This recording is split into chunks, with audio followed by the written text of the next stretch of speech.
Hey guys, welcome to another episode of Inside the Parenting Matrix. I'm your host, Bryan Post, aka Big Papa, and I just want to thank you for joining me for another week. I've got a pretty cool little series of clips for you this week, and I think you're gonna find it pretty enjoyable. It's funny because what I typed in was out of control children, and some of these clips, I'm not exactly sure who's out of control and who's not. So let's pop on over to the screen share.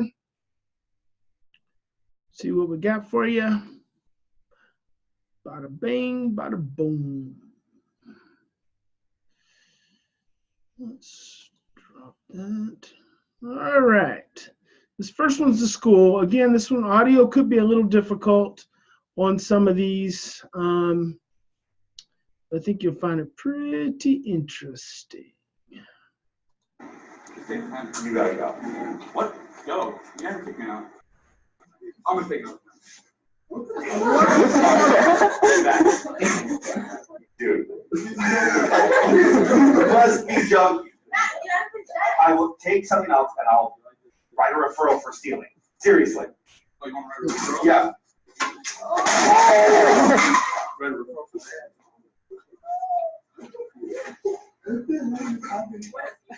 So let's back that up. So apparently, I'm gonna assume that this is probably a special ed classroom of some sort, and not special ed. What's the class my friend teaches it? You gotta go. What? Go. You never kick me out. I'm gonna take it. So golly, I can't think of the classroom. It's not special education class. It's the disruptive classrooms for kids who are disruptive. And the kid is wanting something. I'm not sure what it is. Let's see if I can shrink it down a little bit. Let's see if we can hear what it may be. No. You gotta go. What? Go. You never kick me out. Okay, so the kid is wanting to do something, and the teacher says, "No, you gotta go." So now the kid feels like he's getting kicked out. I'm gonna take it. Dude. So he's gonna take something, and the teacher's telling him to put it back. All right, so this is interesting. Obviously, the energy that's going on here is already tense, and the kids are laughing because they're anxious.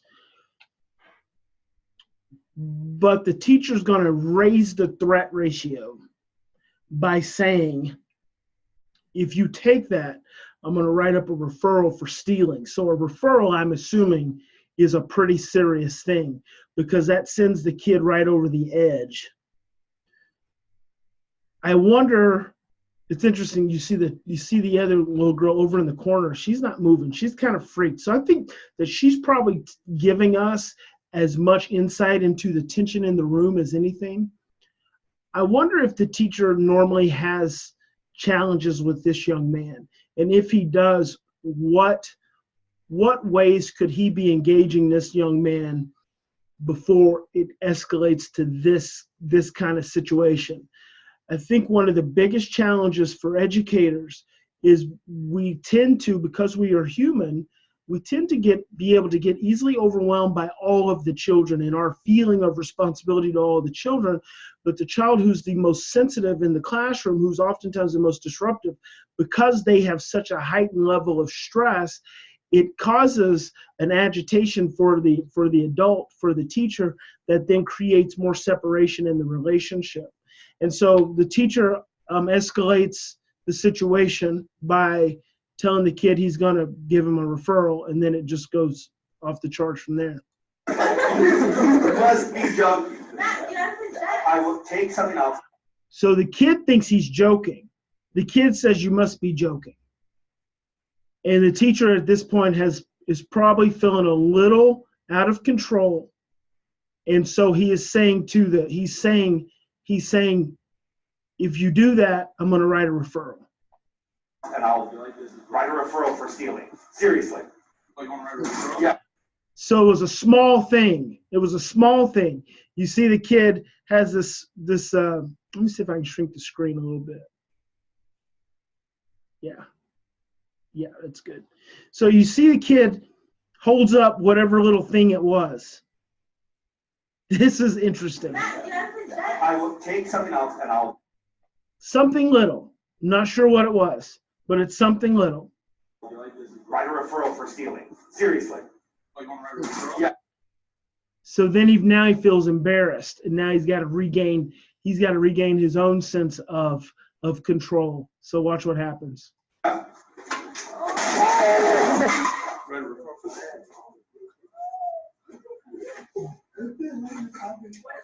Quite an interesting little escalation that quick. I'd be curious to know in this dynamic how it got to that point. So let's watch this other. This one's kind of grainy, but you're going to see there's a kid in the store. Something happened with the kid in the store, and the security guard is coming in to take back over control of the situation.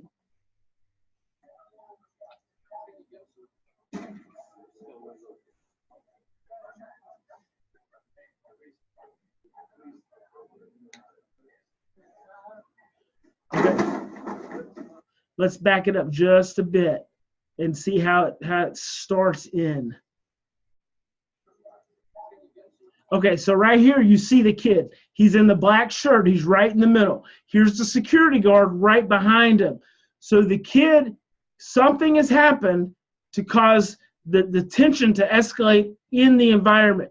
So the kid's moving towards, I'm assuming it's probably a store manager. So at this point, see now the security guard's right behind him. The kid's moving towards the store manager. At this point, the kid has not assaulted the store manager. So we can't see it clearly, but we can't see any kind of attack or any kind of escalation in the energy. See, he hasn't. The store manager is kind of backed up. Security guard's right on him. Security guard's going to grab the kid. This is interesting.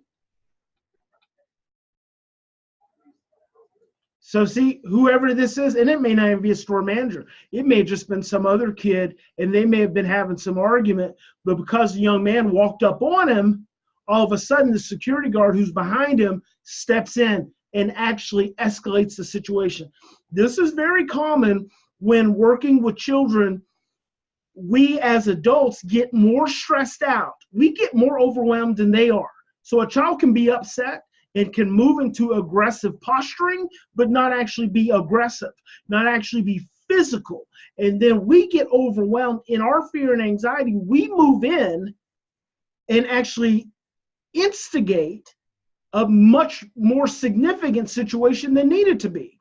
Just because we can't regulate ourselves enough. I mean, the security guard could have stepped in between the two of them and moved the other young man away to create the separation if you're afraid that he's going to get upset. But if you're not regulated, and this happens in law enforcement all the time, when we see civilians getting killed and getting hurt because in that moment, the adult, the officer or the security guard is not able to regulate enough to think clearly enough to how to diffuse a situation without it escalating. And so then what happens is it escalates, and it's the adult who's escalating it.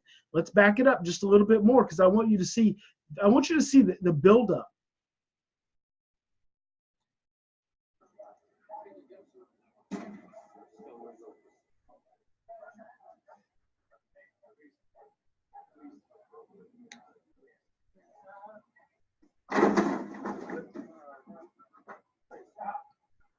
You better try harder.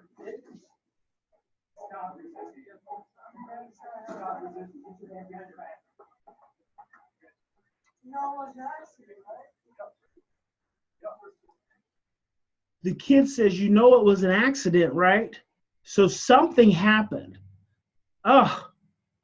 It's just so unfortunate something happened where the energy escalated. The kid did something. Someone got upset. I'm assuming another adult figure was saying something to him, and the security guard came and escalates the situation, actually assaults the kid, and then the kid escalates from there, as any of us would. I've always said, if someone walked up and threw you on the ground, you're not going to just lay there. You're gonna try to protect yourself because you're going to go into survival. It's automatic. So then the whole escalation, the whole situation just escalates because the adult isn't able to be any more creative in that moment than just using physical force. And that's operating inside the parenting matrix. RDM, fag. RDM, fag. I'm already. You better fuck off. You better fuck off, fag. You better fuck off, fucking faggot.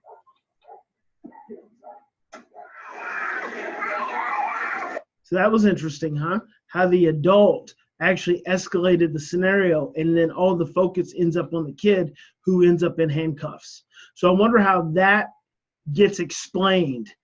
And then it'd be really interesting to know the backstory. But even with the backstory, I like to see the point of escalation, to see what could have possibly gone different to have prevented that situation from happening.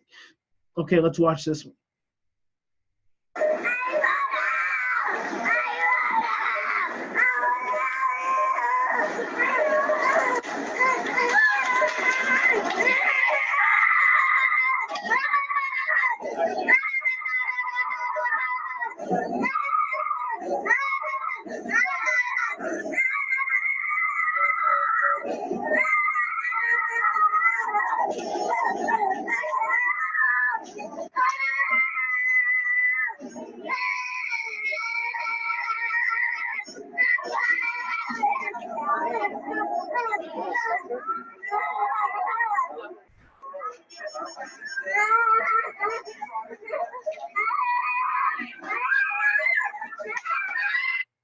So this kid, you hear what he says at the very beginning? Catch it at the very beginning. So we're in the store. This has probably happened before. So we know that this kind of behavior is recurring. So what I'll just say to parents is, if you have a child who in their sensory system gets too easily overwhelmed and can't handle grocery shopping, don't take them grocery shopping. Don't subject yourself to that. You're just setting up a dynamic that's going to leave both of you and the child feeling overwhelmed and frustrated with one another. So be more creative in how you get your grocery shopping done. You know, go while they're at school, go while the spouse may be at home. If you don't have a spouse, have someone come over during the day or to sit with the child while they're at home, or at night have someone come and sit while the child's in bed. You know, be more creative. So what we have going on here is this kid's upset about something. He wants out. Mom's doing the best thing by keeping him contained. Probably what could be more effective here is if she turned the cart around so he could be facing her and she could be attempting to soothe him or play with him or engage him while he's in the cart feeling trapped. I think he could probably get out. If you look at his legs right here, you can see he's already over halfway out of that seat. So there's nothing keeping him there other than the threat of mom having said be there, and his own, he's still within some level of control, not coming all the way out, because some children would have come all the way out of the seat by now. He says, I want out. So he's been told he can't get out. Now, we don't know why he's been told this. But again, turning the cart around so he's closer to mom, so mom could be attempting to soothe him. But right now, I can guarantee you that mom is completely overwhelmed and anxious. She's acting like she's not. She's just ignoring it. But everyone in the store is escalating. And the young man comes up, offers the kid a lollipop. Let me tell you something. Inside the parenting matrix, giving the child a lollipop is called rewarding bad behavior. That doesn't exist. You don't reward bad behavior. There's no such thing as rewarding bad behavior. A child is stressed out and he's acting out, and the only thing he's attempting to do is to soothe himself the best way he can. The only thing he knows is getting out of that basket, and that's going to give him some sort of relief. But for whatever reason, he's staying in the basket. In my opinion, let the kid have the sucker. Then he stops screaming. Everyone else can calm down. Mom can calm down. She can finish her transaction, and they can get the hell out of the store. Don't just leave the child screaming. That's not okay, because there's some kind of dynamic that's occurring there where the parent is completely emotionally disconnected and the child feels completely overwhelmed. And I'm going to say he's probably some kind of foster child, if not an adopted child, because he's really losing his stuff here. Not that biological children don't lose their stuff too, but I'm just kind of sensing some real extreme emotional regression.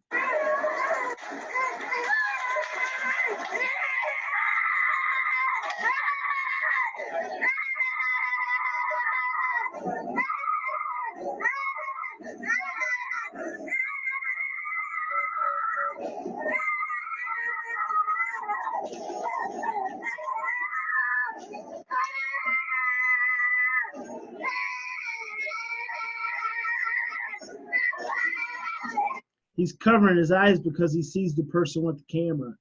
So he's ashamed, but he's also completely overwhelmed. And look at this young man here.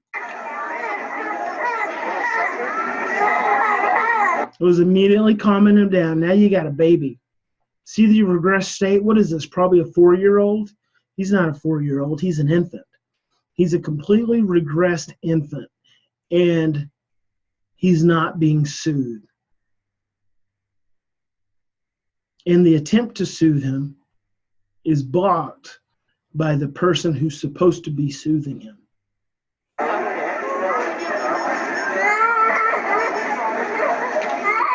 Inside the parenting matrix, that's called power and control. And see the smile on mom's face? She's not happy. We take facial expressions such as that, especially in dynamics such as this, as being symbolic of something pleasant or joy. It's not pleasant at all. She's very anxious. She's very stressed. And that's why she's emotionally misattuned to where this little kid is at right now in this process.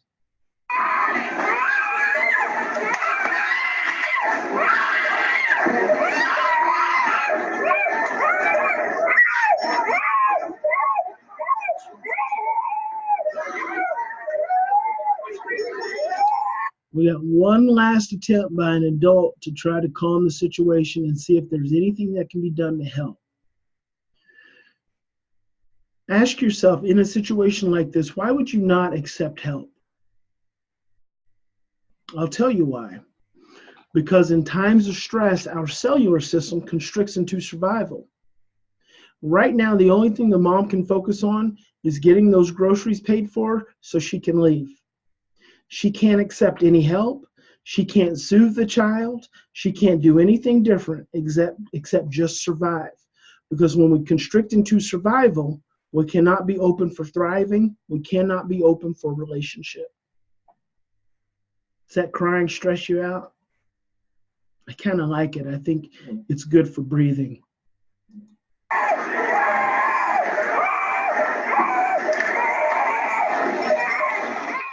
What are you doing? This is a good one. So far we've seen 3 scenarios. Let's see, 1, 2. This is scenario number school teacher, then the security guard, now the grocery shopping, and now the dad. In each of these scenarios, you see how it's never just a one-way process. We are always trying to be in relationship with one another. And our biggest fails, our biggest challenges, our biggest problems occur when we lose relationship. This is a good one. I'm looking for my freaking credit card. In the sofa cushion? Yes, it probably dropped or something. you really barely sit at the sofa. What's going on? I went to McDonald's to buy a couple of Big Macs and a box of chicken nuggets, and my credit card was gone. Oh my goodness. Where do you think it went? I don't know. Watch out. Can I thank you for being nice about it? All right, well, hold on a minute. Let's think here. Why are you so mad about it? Because I want my freaking credit card. All right, well, calm down. Let's think about it. Let's try to retrace your steps. When's the last time you used the credit card? KFC last time. Okay, is it possible you left it there at KFC? So he's pissed because he's going to McDonald's to get 2 Big Macs and some chicken nuggets.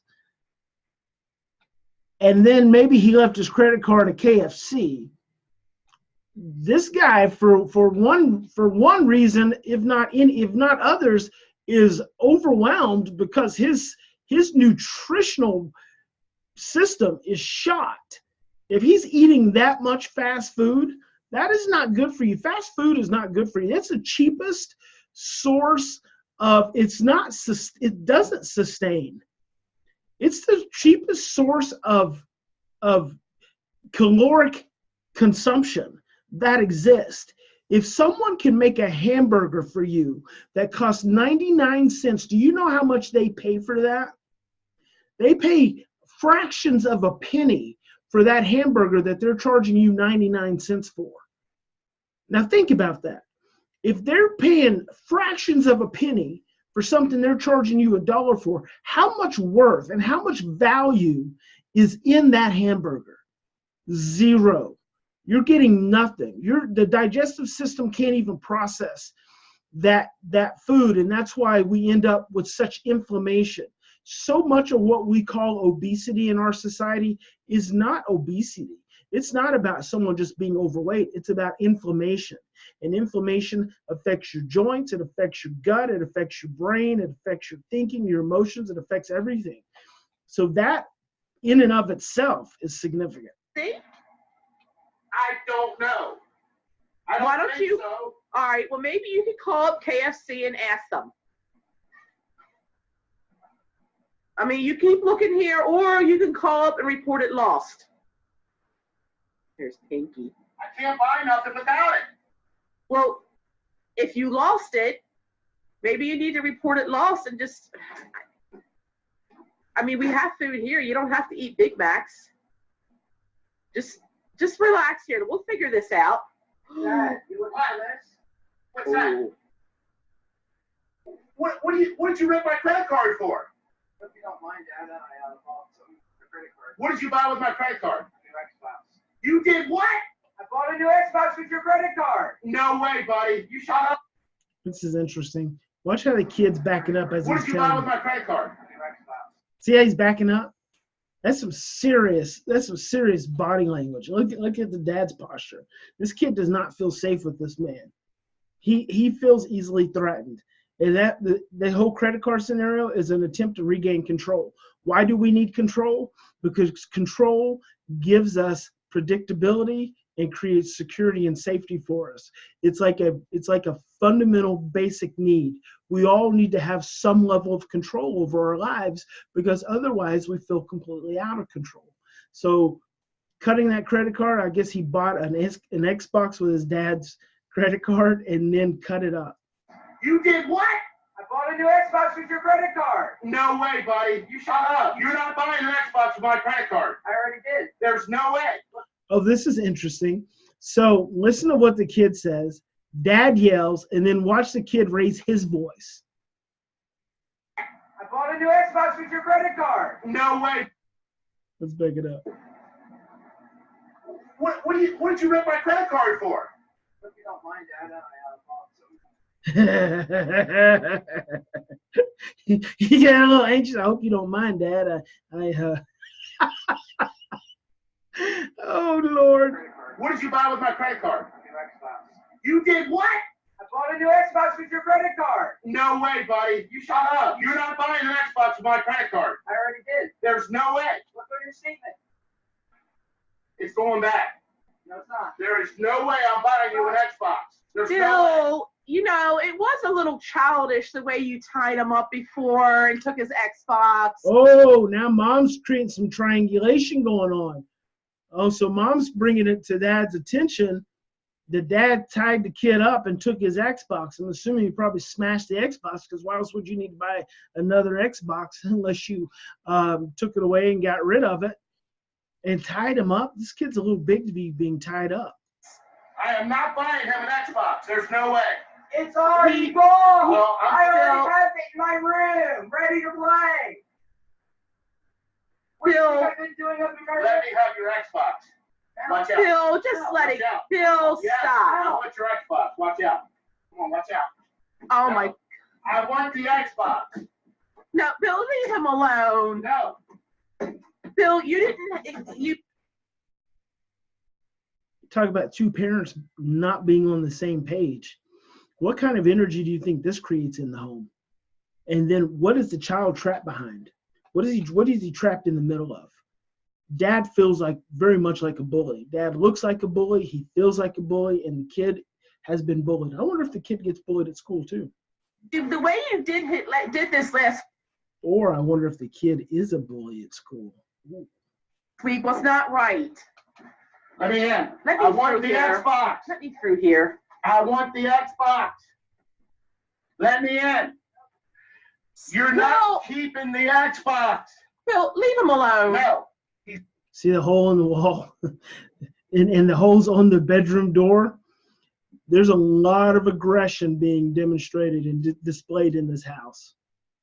That's duct tape. That design you see, that's duct tape. He's spoiled rotten. I want the Xbox. You're not getting the Yes, let me in. I thought about that. Unlock the door. You freaking tied me up in a chair. Let me in. I want it. I'm not buying you an Xbox. Let me in. Dad's not saying anything about having tied the kid up to a chair. He's not saying anything about what happened to the last Xbox. He's just focused on trying to get the Xbox back so he can take it back.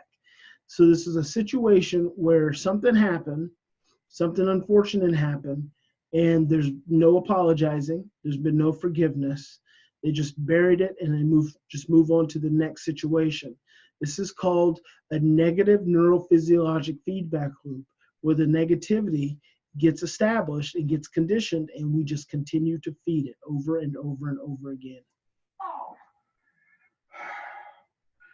You gotta give me that Xbox. I'm not buying you an Xbox. Bill, you did. You ripped my credit card up. What is your freaking problem, kid? Bill, you did tie him up. Maybe he's a little bit upset with you. I don't care. He needs to learn a lesson. That's not the way you handle your. Who's learning the lesson now, Daddy? Oh my God. If this isn't a classic example of confused and distorted thinking and suppressed short-term memory, Dad wants this kid to learn a lesson. So he ties him to a chair, and then he takes his other Xbox. The kid wants to teach Dad a lesson, and so he takes the credit card, buys a new Xbox, and then cuts the credit card up. And Dad comes back to, he's got to learn a lesson, and Mom is completely on an opposite page. Problems by tying your Let me children. in. it's your fault that all this crap happens around here, Dad. Yeah, right. You mean it's your fault? What do you? How is it my fault? Let me in. I want the X. Guess what, buddy? You're gonna have to go to bed sometime tonight, Oh, and I'm gonna get in there. You're gonna have to go to bed sometime too, and I can do things to you. Oh, I'm not buying him an Xbox. Oh, so what do we have here? We have an adolescent exchange. We have an adolescent exchange, and the bigger adolescent, the more overpowering adolescent starts threatening. Well, then what do you get from the other adolescent? Threats right back. Isn't that interesting how that dynamic happens? Dad says you got to go to bed sometime. What does the son say? You got to go to bed too. Nasty, nasty. There's no way. Well, yeah, right. Yeah, you're gonna find out. You're gonna Oh find my out. gosh, guys, come on. He did have his own. There was no need. Oh, Dad. What? By the way, good luck returning it with. Give me that box. Give me that box, you freaking dingbat. Can't return it with a red Yeah, box. well, You freaking scroll. I'm gonna sell it. No, the box is ripped. You can't. I don't. The packaging is all gone. Well, I'm getting it back or something. I'm not buying him that. He can't. He's such a scrub. Really? Guys. Now, Dad, you're the one that I'm gonna get it back. You're the one that instigates all this I crap. don't care. I'm gonna get it back. There's no way I'm gonna suspect that this kid's like 12 or 13, and he's a big kid. How long do you think the parental bullying is going to continue in this home before this kid starts to fight back? Now, this is classic inside the parenting matrix. We just push and push and push and bully and bully and bully until we've completely lost control because our children get bigger and stronger and start fighting back, or they run away. Right now, this kid is still trying to be logical and rationalize with his father. His father's completely irrational. And I think this is probably a real clip. I don't think this is staged. It feels real. I'm buying you an Xbox. You're spoiled enough. Guys. All you do is just sit around this house and yell. You forgot about you owe me a TV, don't you? Now you got your Xbox. You destroyed my Xbox. Bill, you know, you are It's the all father. even now. The way you went about destroying his Xbox It's is not even. ethical. Kid wants it to be even. He says it's even now. Wow. Does this not feel like a playground bullying situation? Oh my goodness. No. It's not ethical, Bill. It's even. And mom's talking about it's not ethical. What? Oh my gosh. Oh, that was man. Hey, you're still in the tournament. No. You can look at this kid and already know something's gonna happen. He's gonna escalate. I think that was quarterfinal.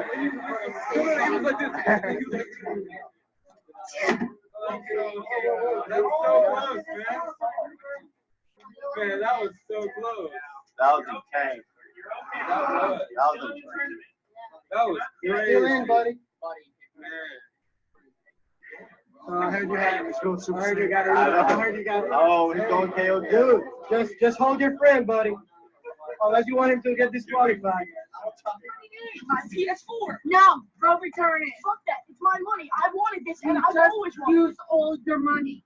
I have like $700. How much was it? Only $200. That last one was a little lame. Kid, I see that. How much was it? Only $200. Bullshit. I see that kind of behavior. PS4. No, bro, return it. Fuck that. It's my money. I see that kind of behavior with a kid. It's very regressed. So he's like a 2-year-old, and you know he gets upset and nothing he can do really can help him hold that together. And then you got all the other kids, and it just kind of amps up the energy and causes that escalation. Let's watch this one with the mom and the kid. That's a good one. That was crazy. Still in, buddy. Man. I heard you had it. I heard you got it. Unless you want him to get disqualified. My PS4. No, bro, return it. Fuck that. It's my money. I wanted this, and I've always wanted. Use all your money. Kid buys a PS4 with his own money. Mom's not happy about it. I have like $700. How much was it? Only $200. Bullshit. It was. You want to see the receipt? Then why'd you take $15 from me? Oh, you can have that back. I just didn't want you to get crazy. I am getting crazy. He said, I didn't want you getting crazy. So he already knows how this should be out of control adults. Where's the receipt? Oh, shit. It's in there. Go get it. No, it's in my phone. So it's his money. This is important. Dealing with children and money is a very important thing. If you're going to give your children hundreds of dollars, that's their money. then you've got to be okay with how they spend it. Otherwise, don't even allow them to have that much money to begin with. Because when it comes to things like treats and, sugar and toys and electronics, they'll spend it because all of those things represent soothing for them. And so because it represents soothing, they're not thinking about the dollar amount. They're not thinking about the hundreds of dollars. They don't have a real sense of what that money is actually valued at versus what they're spending it on. To them, it's absolutely worth it. And so the kid shouldn't even have that much money to begin with. What is wrong with you? It's the Batman bonus pack. You get a free kill. Your father is so funny, Where are you putting it? Batman. Batman the fucking. So it's so interesting, some of these dialogues, because Mom said, wait till your father, and he says, Dad's not going to find out. So that automatically tells you that there's some precedent that's already been set where things can be hidden from the other parent. And that is just not very healthy. It's very adolescent, which is why you're getting this kind of behavior. See, when we stress, we regress. And when we move back into adolescence and we start parenting our children from an adolescent place, we can only expect to get the same kind of adolescent responses from them. It's mirror neurons. So however we're showing up is how they're showing up in return. Superhero. Give me your phone. Give me your phone. I threw it out the window. Go get it. Give me. I swear to God, I'm calling your father and you're punished. Give me the goddamn receipt, you fuck. You need this in case it doesn't work.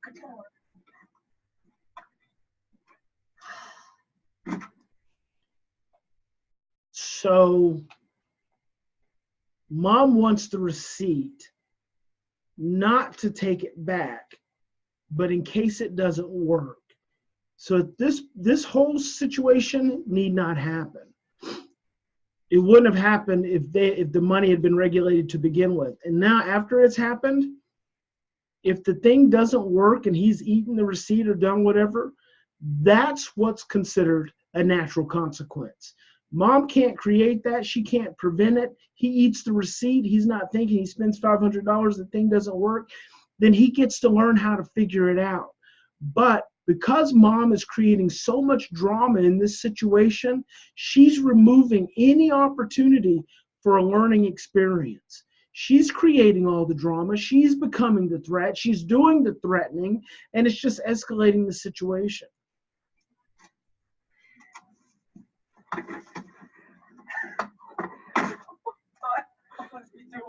How much is it, Mom? $500. What the hell? $5. Get in this car and you're taking it back because you can get this cheaper. So now it's not a matter of the fact that he's bought it. Now she's mad because it was $500. He told her $200. Children lie because they're stressed and scared. So now we're getting the outcome of that. Now she's saying we're taking it back because you can get it cheaper.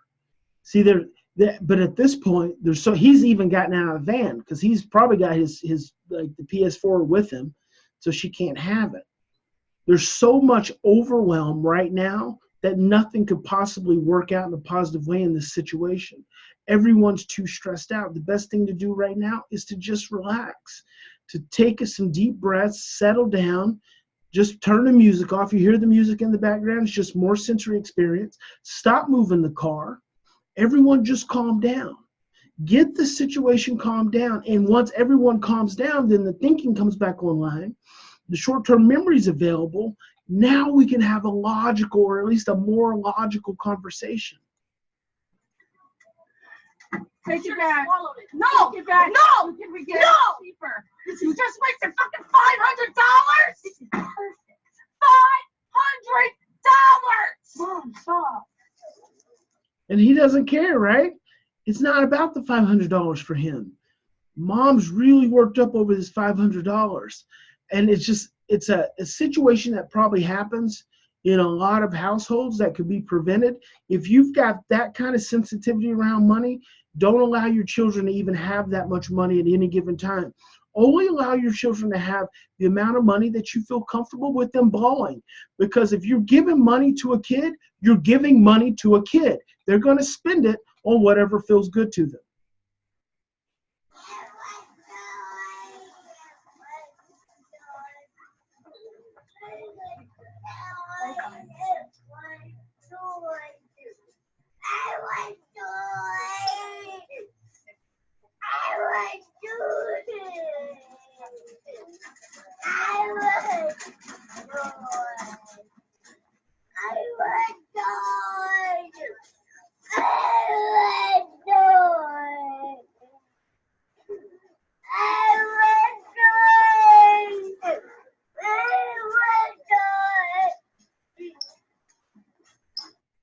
Oh, so this one, he was just, the kid was just upset. No. He was upset. He was wanting George, wanting his toy. It's always interesting how we become so focused on completing the task at hand that we don't stop to think that perhaps we should just leave the store and come back when we're much calmer and we're all feeling better, or I'll come back by myself as the parent and leave you at home. Thanks for joining me, guys, for another episode of Inside the Parenting Matrix. I hope this has just given you one more opportunity to see how the Matrix conditions us to do the same thing over and over and over and expect a different result. We'll see you next week for another episode. Have a great day.